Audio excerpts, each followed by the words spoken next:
نبی صلی اللہ علیہ وسلم بعد مواد میں یہ نہیں ہونا چاہیے. آپ پورا دیکھو اگر یہ جائز ہوتا تو صحابہ کرام قبر پہ جاتا. ہم سے صحابہ کرام زیادہ جاننے والے نبی صلی اللہ علیہ وسلم کی زندگی کے بارے میں, نبی صلی اللہ علیہ وسلم کے بارے میں صحابہ کرام کیا وہ عمل نہ کرتے. اگر یہ جائز ہوتا تو وہ بھی کرتے. دوستو اللہ تعالیٰ قرآن مجید میں ارشاد فرماتا ہے یا ایھا الذین آمنوا اتقوا اللہ وابتغوا الیہ الوسیلہ, کہ اے ایمان والو اللہ سے ڈرو اور وسیلہ تلاش کرو. دوستو ایک حدیث پاک ہے, نبی کریم صلی اللہ تعالی وسلم کی بارگاہ میں ایک حاضر شخص ہوا اور کہنے لگا کہ یا رسول اللہ صلی اللہ تعالی وسلم میری آنکھوں کی روشنی چلی گئی ہے. حضور صلی اللہ تعالی وسلم سے کہا کہ یا رسول اللہ میری آنکھوں کی روشنی چلی گئی ہے تو آپ میرے حق میں دعا کریں. حضور صلی اللہ تعالی وسلم نے ارشاد فرمایا کہ تم 2 رکعت نفل ادا کرو اور کرنے کے بعد میرے وسیلے سے دعا کرو.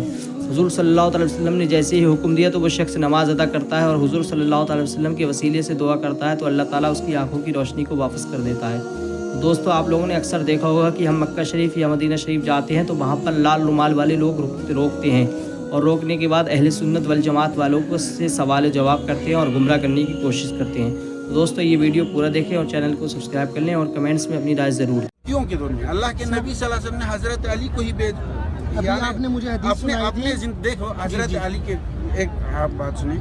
حضرت علی جو ہی خلیفہ بنا, خلیفہ بننے کے بعد اللہ حضرت علی نے صحابہ کرام کا ٹولہ بنا کے ان سے خطاب فرمایا کہ جس کام کے لیے مجھے نبی صلی اللہ علیہ وسلم بھیجا کرتے تھے میں اسی کام کے لیے تم لوگوں کو بھیج رہا ہوں. جو قبروں کو اونچا بنائے, قبروں پہ چادر چڑھائے یا مجاور اس پہ ہمارے وہاں بیٹھتے ہیں مجاور بن کے بیٹھے, جو ان کو زمین کے برابر کر کے ٹھیک ہے.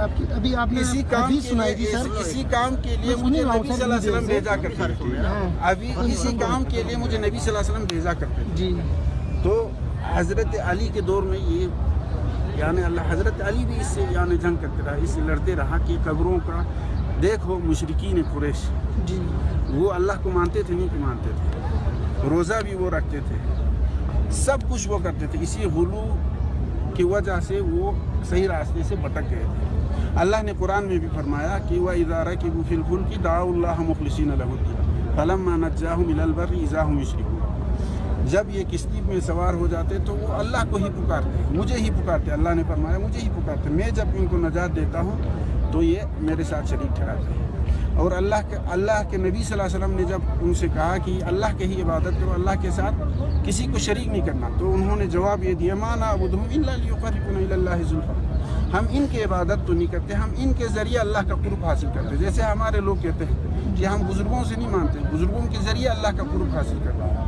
انہوں نے بھی یہی کیا تھا. حضرت ابراہیم, حضرت اسماعیل اور نیک صالح لوگوں کا مجسمہ وہ کعبے پہ بنائے ہوئے تھے, ان کے ذریعے وہ مانگتے تھے. اللہ نے اسی کو شرک قرار دیا. ابھی آپ نے کہا تھا کہ ان کے پاس صحابہ ہے جب بارش نہیں ہو رہی تھی, نبی صلی اللہ علیہ وسلم دنیا سے پردہ کر کے جا چکے تھے. کیوں نہ بنائے, دنیا سے پردہ کر کے جا چکے تھے. سچ بات کر رہے ہیں, حق کر رہے ہیں آپ, تو اس میں تو میرے خیال اس میں ٹائم کوئی بات پردہ کر کے جا چکے تھے. یہ گنبد اس ٹائم بھی تھا, ان کے دور میں بھی تھا. ان کے دور میں نہیں تھا, یہ ترکیوں نے بنایا ہے. صرف اللہ میرے کے بھائی نبی نے منع فرمایا. انڈیا, پاکستان, بنگالی یہ سب ترکی لگے ہوئے ہیں.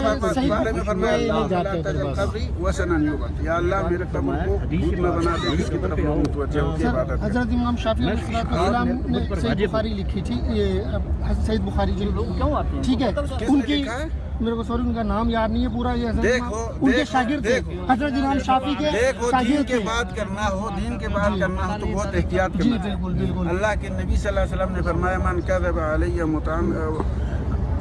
ایک حدیث اور ہے من کذب علی متعمدا فلیتبوأ مقعدہ فی النار. جس نے میرے طرف نسبت کر کے کوئی حدیث لوگوں کو بیان فرمائے کرے تو اس نے اپنے ٹھکانہ جہنم میں بنایا. تو اس میں احتیاط کرنا چاہیے. جو آپ کو پتہ نہیں ہو, آپ کو اس بخاری لکھنے والے کے بھی پتہ نہیں ہو تو آپ ایسے نسبت کر کے نام نہیں لے سکتے. ایک منٹ, یہ ہے آپ نے ابھی وسیلے کے بارے میں پوچھا. وسیلے کے بارے میں جو جائز طریقہ ہے وہ میں نے آپ کو بتا دیا. ایک اللہ کے اسماء اللہ الحسنہ, دوسرا نبی صلی اللہ علیہ وسلم جو زندہ ہو اس کے پاس جا کے ان سے کہیں کہ وہ اللہ کے لیے دعا کریں, تو یہ ثابت ہے. اور تیسرا اپنے نیک اعمال کے ذریعے اللہ سے مانگنا. چلے ماشاءاللہ بہت اچھی. اس کے علاوہ اور کوئی طریقہ اللہ کے نبی صلی اللہ علیہ وسلم سے ثابت آپ نے بہت اچھی بات. اور باقی جو وہ واقعات بیان کرتے ہیں کہ چھت پہ جانے کے لیے سیڑھی کی ضرورت ہوتے ہیں, بادشاہ کے پاس جانے کے لیے وسیلے کے وزیر یا سفارشی کی ضرورت ہوتے ہیں, یہ سارے دنیاوی مثال ہے. ان سے ہم دلیل نہیں لے سکتے، ٹھیک ہے، ایک آپ دلیل نہیں لے سکتے ہیں۔ اللہ نے خود فرمایا کہ میں تمہارے شہرک سے قریب ہوں، میں تمہارے دل کے بیتوں کو جاننے والا ہوں۔ اللہ نے خود فرمایا ہے وَإِذَا سَأَلَكَ عِبَادِي عَنِّي فَإِنِّي قَرِيبٌ، جب بھی میرے بندے تم سے سوال کرے تو ان کو کہنا کہ میں ان کے شہرک سے قریب ہوں۔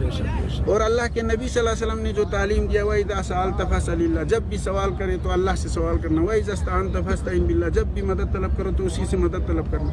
اور نماز میں بھی ہم عہد کرتے ہیں إِيَّاكَ نَعْبُدُ وَإِيَّاكَ نَسْتَعِينُ، یا اللہ ہم تیرے عبادت کرتے ہیں اور تجھ سے ہی مدد طلب کرتے ہیں۔ تو اس کے بعد ہمیں کوئی اور راستہ تلاش نہیں کرنا چاہیے۔